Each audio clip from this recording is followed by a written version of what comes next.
Mechi za namna hii ndugu yangu Isaya, unaweza kaambiwa mchezaji fulani hata kuwepo, kesho namkuta anaanza first 11.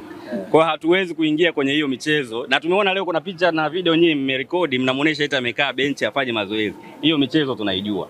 Kwa sisi kama timu, wachezaji hapa na mwalimu wao watajiandaa kwa ajili ya mechi. Mchezaji yoyote yule ambaye yuko Yanga tutacheza naye atakapokuja.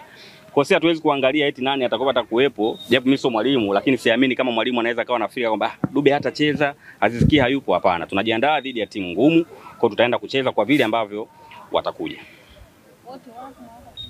Wachezaji wetu wote wapo na wako fiti na wako tayari kwa ajili ya mchezo wa kesho. Sisi tunamshukuru Mwenyezi Mungu, hakuna mchezaji mwenye changamoto yoyote, na kama mnavyoweza kuona wote wana train, wote wako tayari. Wanachosubiri ni kuona mwalimu atachagua nani na nani wa kwenda kutuanzia kwenye mapambano ya kesho, au nani na nani watakuwa kwenye program ya kesho, na inshallah kwa yote ambaye atapata nafasi tunaamini ataenda kuiwakilisha vizuri Singida Black Stars. Wewe unaamini Soa ni striker bora? Kesho ni mchezo wa kudhibitisha kwamba yeye ni bora, na sio striker bora tu. Soa ndio MVP bora wa msimu huu. Licha ya muda mfupi aliyokuja. Msafu msio mnaogopa hivi vitu. Kwani tulikuwa tunasema hivi vitu mnaviogopa?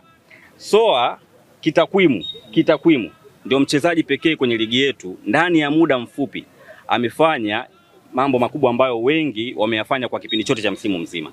Soa mpaka sasa ndio mchezaji pekee mwenye wastani wa kufunga kwenye kila mechi anayocheza.